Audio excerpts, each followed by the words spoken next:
Takeaway Chinese, where you can take some Chinese away and experience progress day by day. Takeaway Chinese, we will promise you a difference.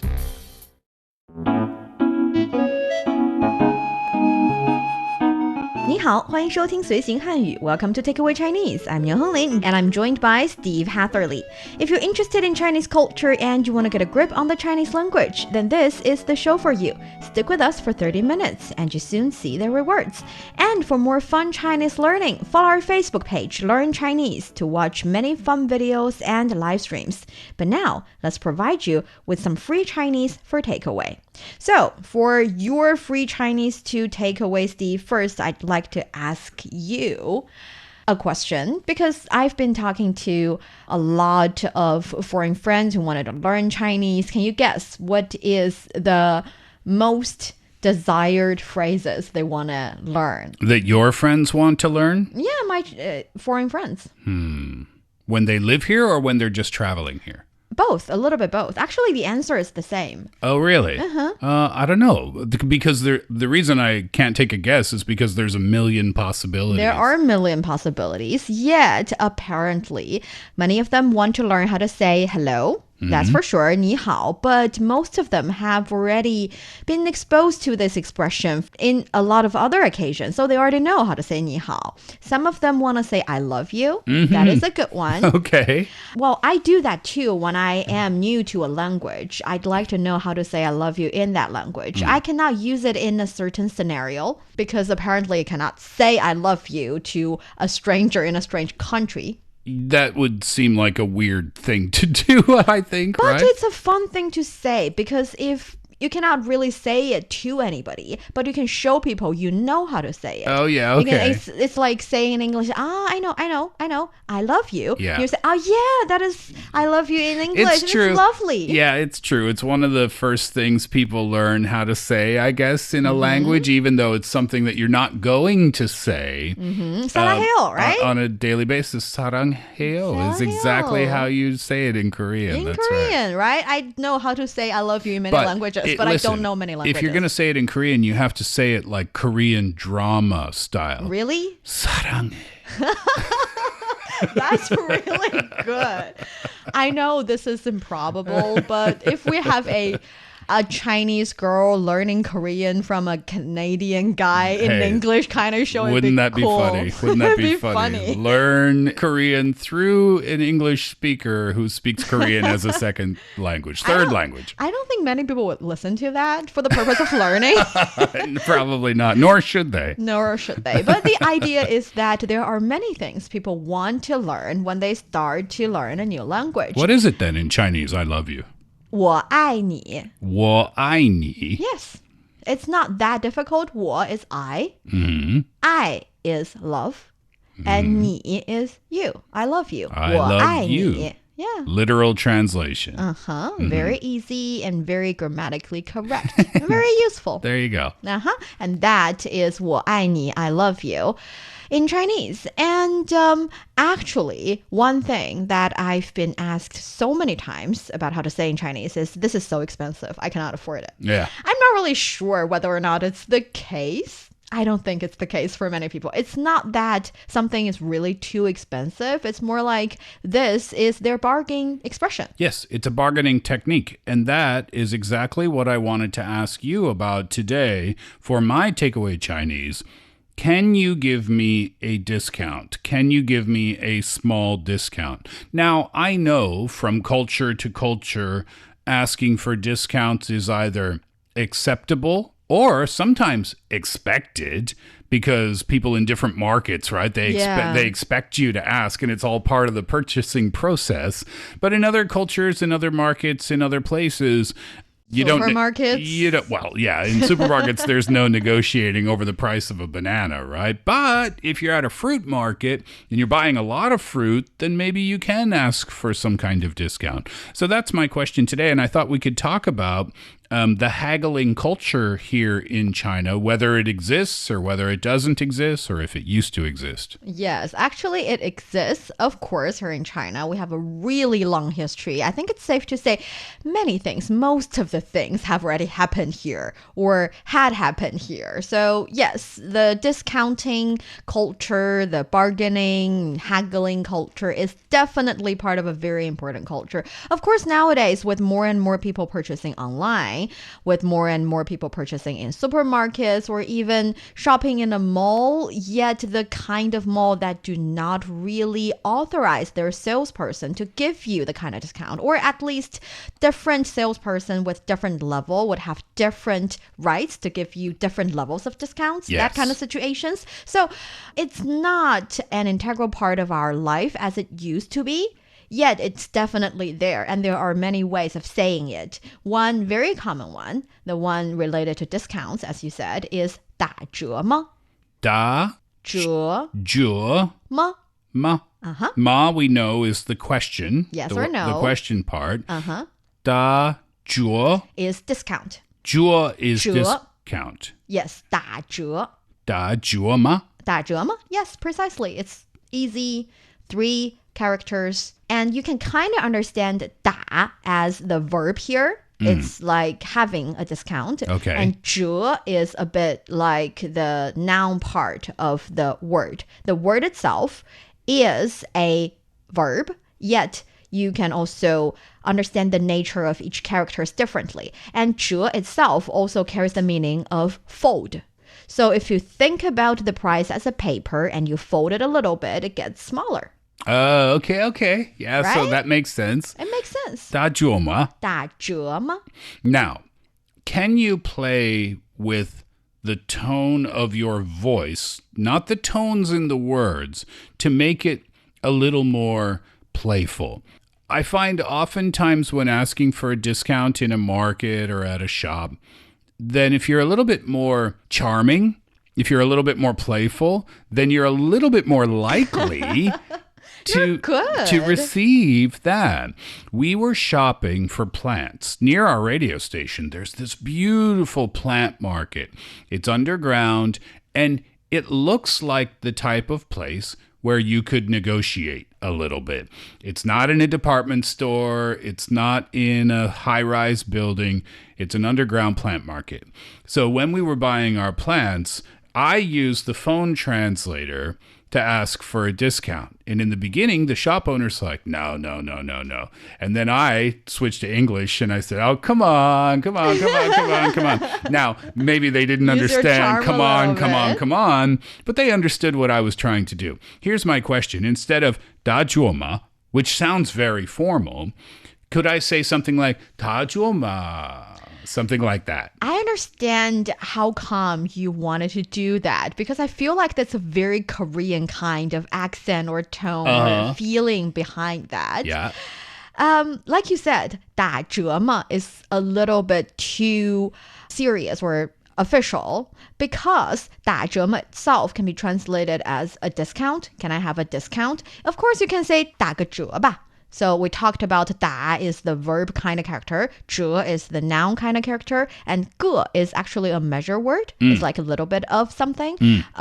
What you're trying to say here is 打一个折. 一个 is one. So the number plus the measure word plus the noun is the official or a very common way of talking about a certain object.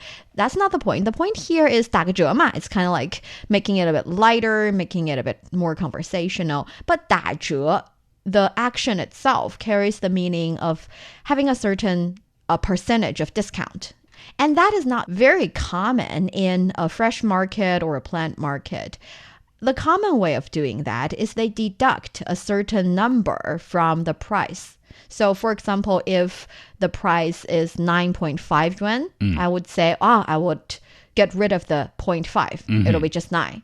Or if it's 12, I'll get rid of the 2 and give you just 10. Round up the number a little bit. Okay. So precisely that is what people do when they make things cheaper in China, which means the discount mentality is used in a relatively formal occasion.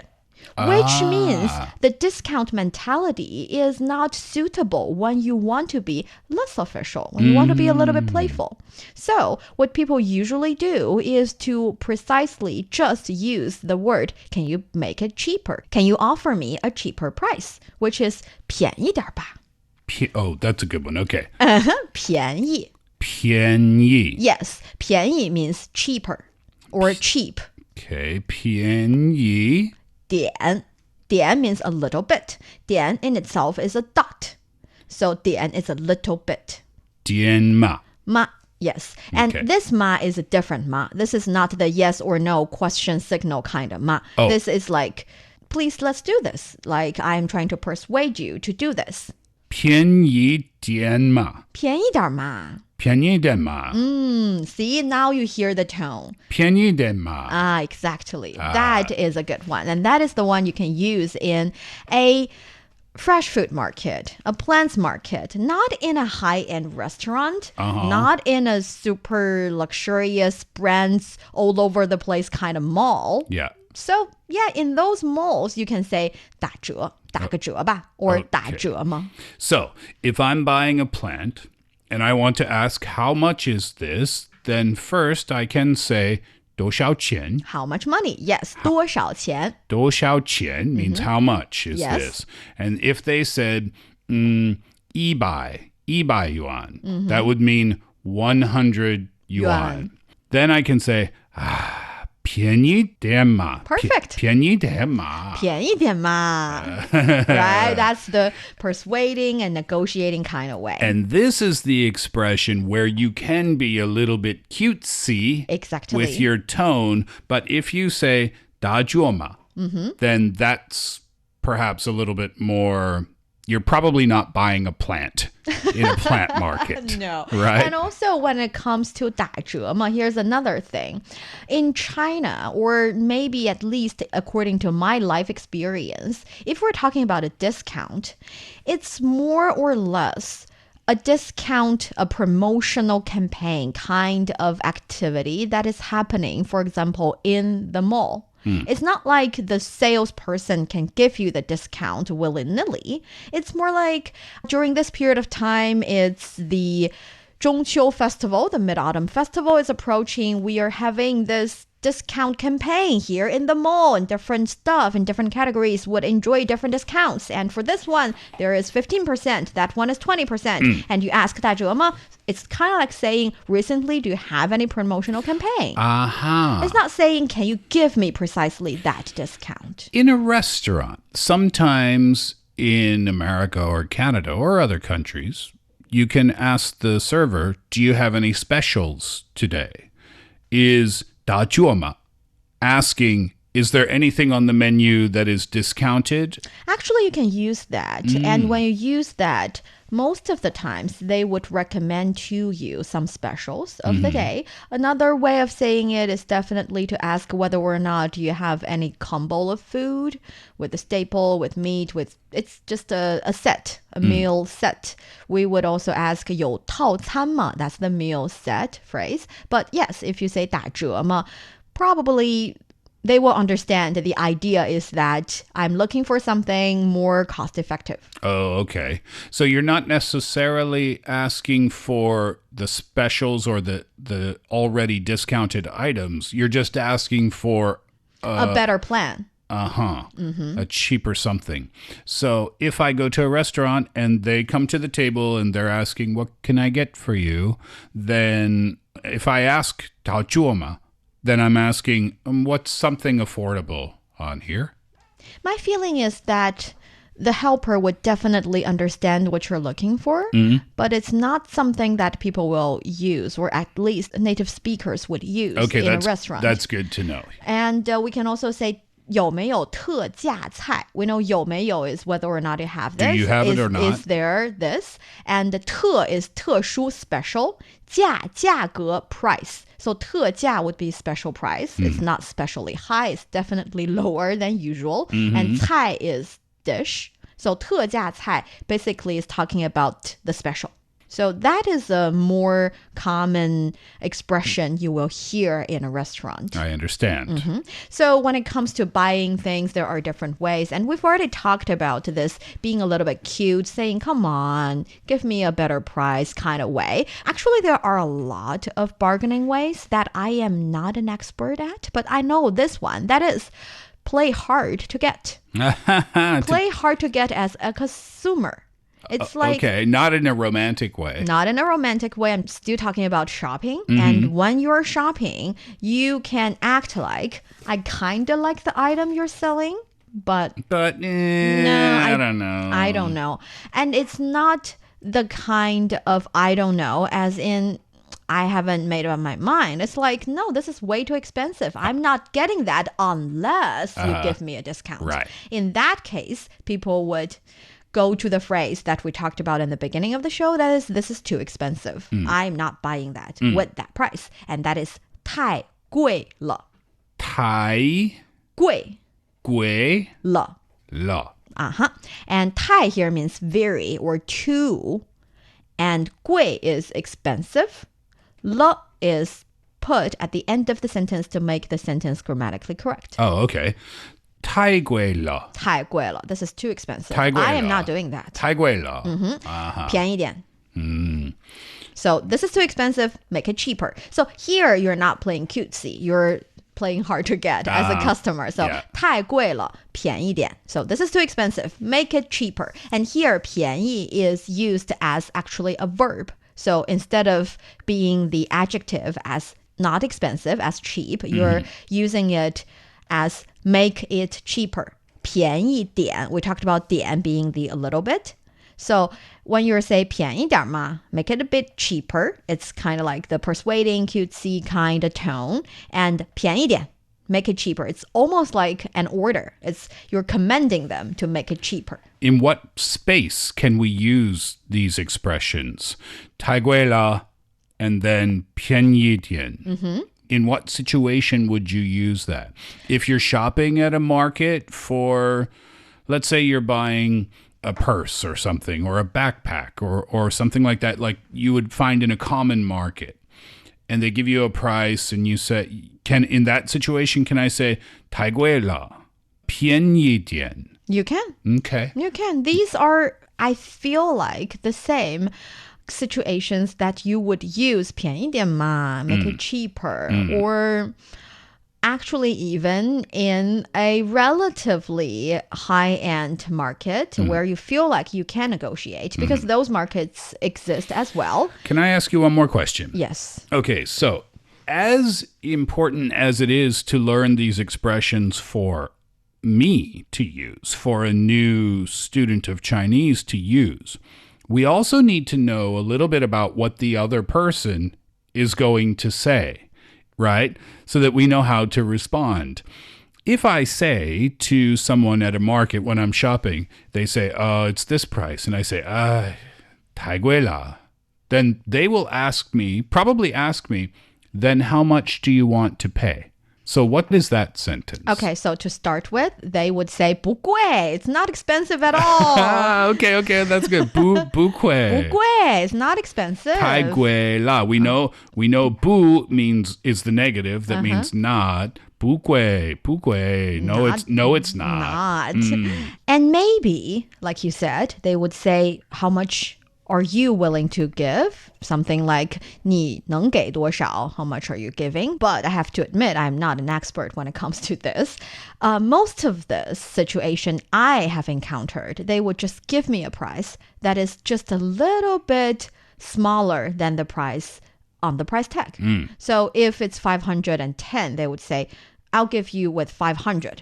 So it's more like numbers you're expecting. I got it. Okay, yeah. So they might not say a sentence, but they might respond with a number. With a number. That's more likely. That's more likely. So with today's free Chinese to take away, see, you do not even have to ask for a discount. It's free.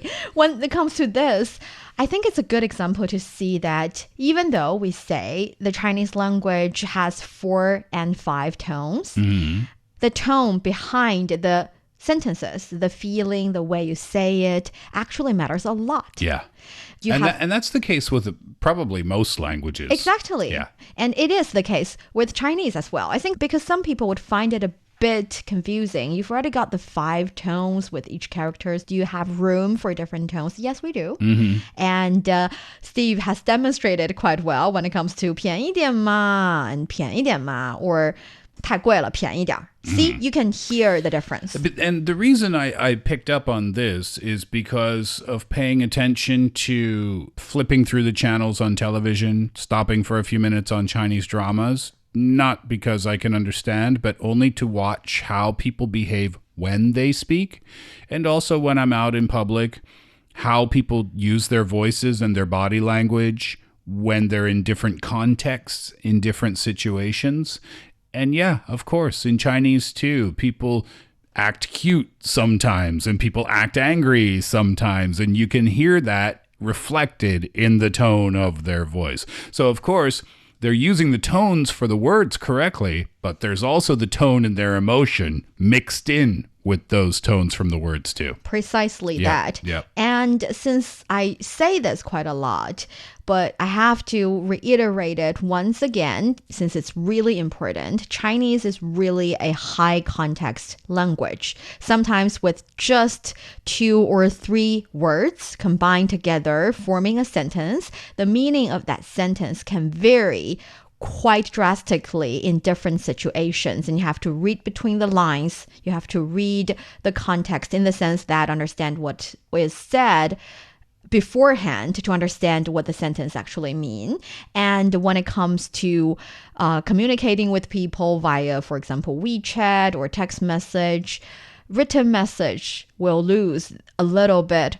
You would find certain meanings lost in the written messages minus the tone because it matters quite so much in Chinese as well. And we can be very sarcastic if we want as well. So yeah, this is a very colorful language. And after this 5 episodes with Steve, hopefully you find it more interesting and more things to explore, not intimidating and cannot learn the language or losing the confidence.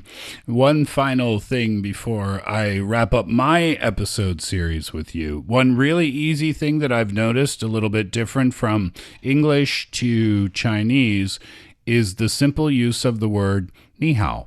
You can use this when you greet people, but you can also use this when you're out in public and you want to get someone's attention. In English, if you want to get a waiter's attention, if you want to get a salesperson's attention, then you would say, excuse me, pardon me, could I speak with you? Could I bother you for a second? But in Chinese, you can simply say, ni hao. And that also acts as, excuse me, hello, I need some attention here. I use that all the time. Everybody uses it all the time. Yeah, I see it everywhere all the time. So you can use it on the phone. You can use it in person when you're saying hello. But if you're at a shop and you want the person to pay attention to you, you can simply say hello, hello. And that's how people do it here. Yes. And that is the everyday language that you use quite often. I feel like it's not used that frequently among my parents' generation or my grandparents' generation. But the thing is, like any other languages, Chinese language continues to evolve in ways that we introduce new words from outside of Chinese language, from other culture as well. Chocolate is something we introduced to China, and then we introduced the word 巧克力 to China for sure. And we also create new words because young people are using these new words quite often. Sure, and they started that happens in every language too. Every language, and they started to put it in the language, use it to express really interesting concepts that you didn't have a word for previously. And it's a good thing. And also we see with the development of the country, more and more people have access to be exposed to overseas cultures, and they started to, as young people, they are quite innovative, and they combine English and Chinese, they combine Japanese and Chinese, they combine all the other languages with Chinese and create these words that couldn't exist in the Chinese language. Now we say a lot like 爱人 and 艺人. 人, you know, is person or people already. Do you know what's I and 艺? No. Introvert and extrovert. No. No, I didn't know that. We have words for that. We have 内向. 内向 is introvert. Yeah. And 外向, 外 means outward, to out. So 向 is towards. So 内向 is towards inner. 外向 is towards outer. So 内向 is the introvert. 外向 is the extrovert. 外向外向人外向外向. So see, even in the occasions that you've already got the word to describe the situation, the quality that you want to use, with the development of the language, with more young people using new words to describe things, they introduce new words into the language and have it evolved. And before we finish up today, I want to go back to an expression that we learned in a previous episode. And that was asking, where is the bathroom? But you taught me that if bathroom or washroom was too difficult to remember, which it was for me at that moment, 卫生间, which is bathroom. So 卫生间在哪儿? Yes. But I couldn't remember 卫生间. But I could remember 在哪儿, and I could also remember what you taught me, WC. Yes. And you told me if you go out around Beijing, people will definitely know what WC is. So I was at a restaurant and I said to the server, WC 在哪儿? And he pointed to the bathroom. And I was very pleased. Oh, I'm very happy that you're actually using the expressions. Yes. Hopefully, all of you who are listening would get the courage from that example and start using your Chinese in a real Chinese-speaking environment. You will find it much, much easier than you imagined. Take what you learn from Takeaway Chinese, get out there in the world, and put these expressions to use until they become comfortable for you to use without thinking about it too much. And that is learning.